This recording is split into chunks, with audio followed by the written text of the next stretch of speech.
Hi, it's KT and welcome to Uniquely KT. I hope everyone is doing great today. Today's video is going to cover my process leading up to surgery.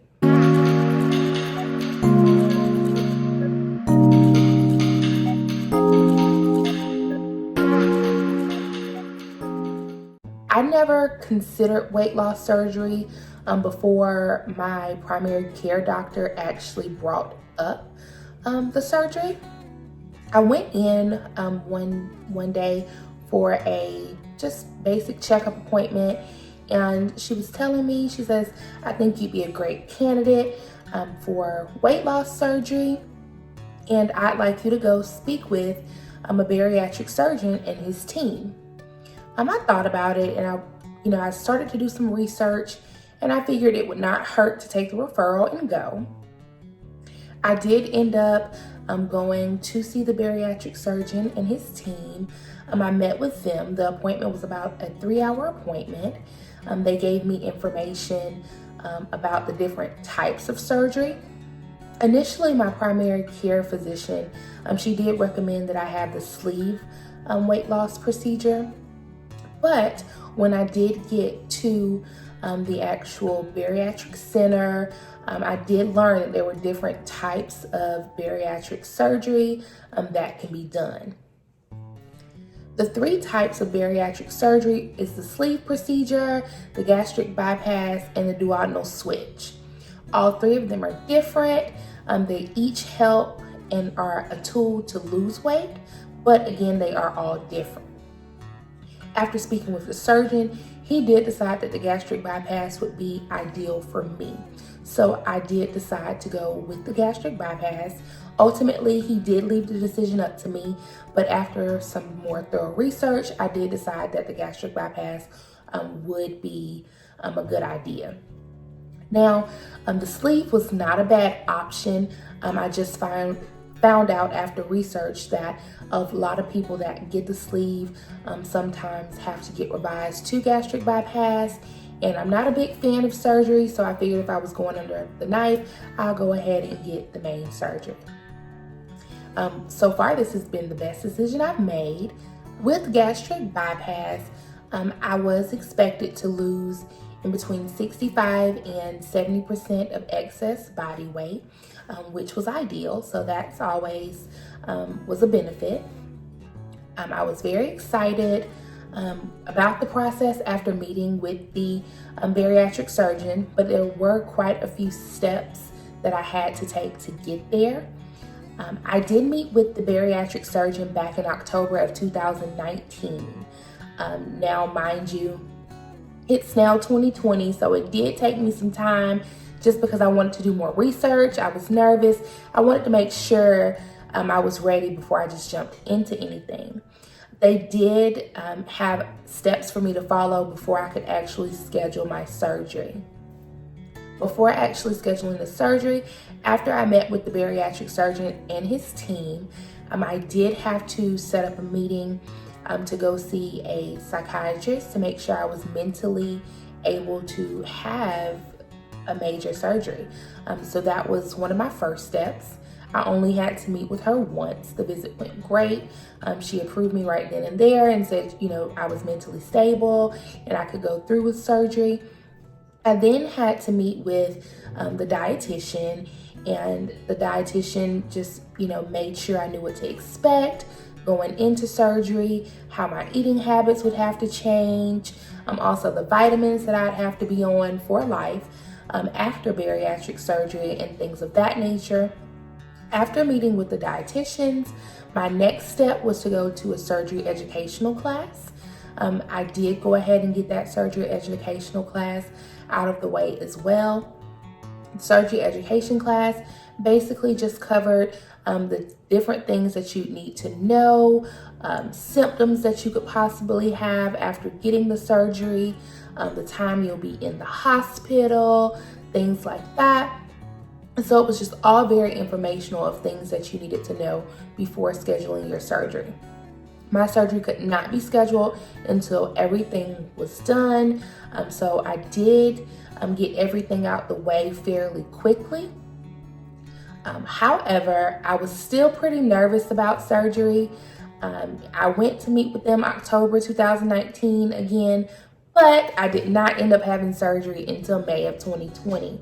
My surgery was scheduled for May 5th of 2020, and I was so nervous about having the surgery.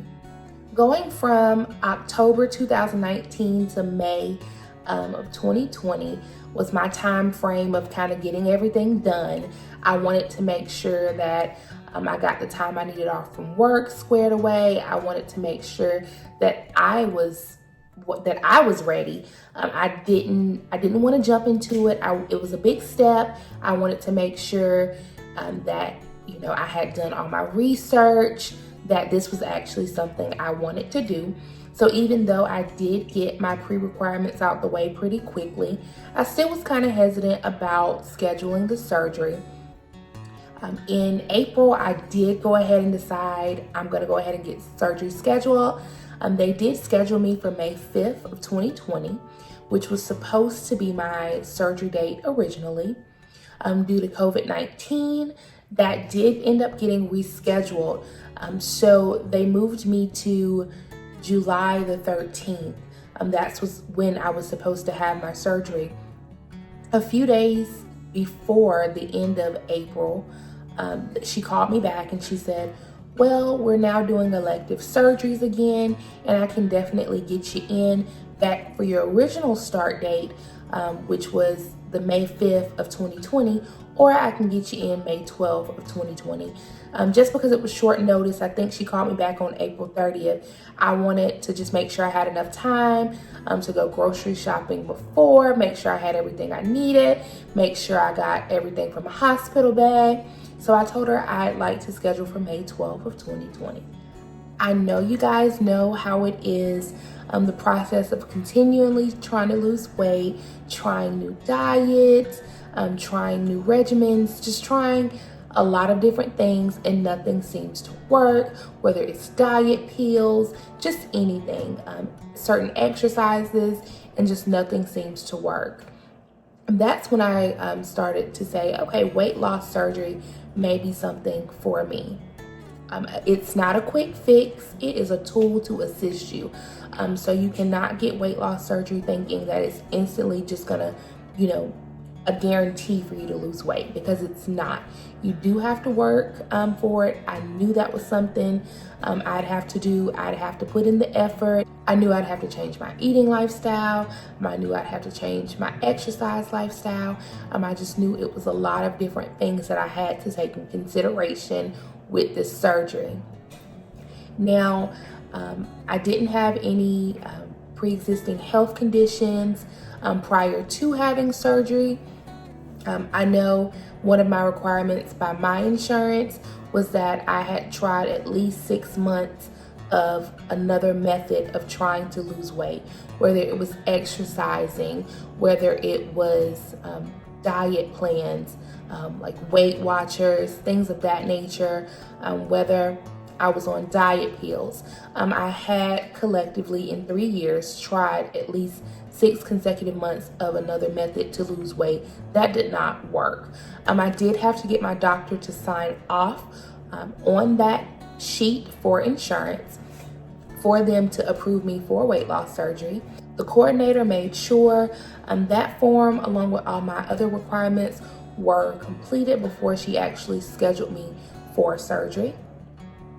But after she got me scheduled, the process was pretty smooth, pretty easy from there. And then I just had to wait to go to my surgery date. The next thing that I had to do after I actually got my date for surgery was go get tested for COVID-19. I had to do that 2 days prior to my actual surgery date. I'm going to be 100% honest with you guys. It was nothing like a flu test. If you've ever had a flu test, it was 1,000 times worse. That was one of the worst pains I felt in my nose. It was almost like they were near my eye socket. I had a hard time. Tears were running down my eyes when I finished. That's not something I ever want to go through again.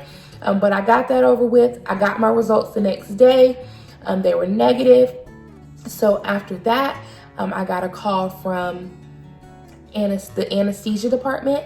They called just to make sure that I didn't have any pre-existing issues with anesthesia, which I didn't.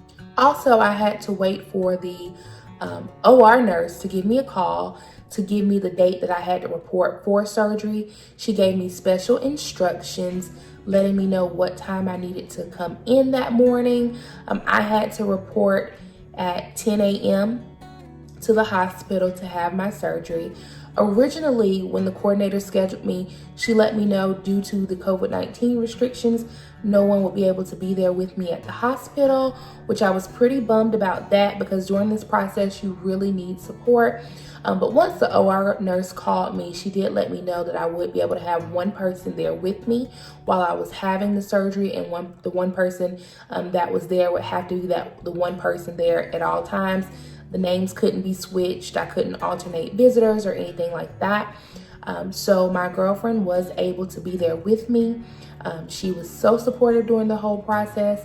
If I would have had to be there by myself, I don't know if I would have been able to do it. But with her there, between her, the nurse, the whole entire bariatric team, everything was a breeze. So that was a plus. And that is everything I had to do prior to my surgery.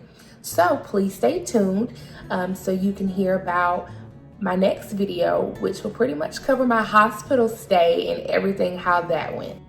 Make sure you like, comment, and subscribe. I can't wait to get back to you guys, and I'll see you in the next video.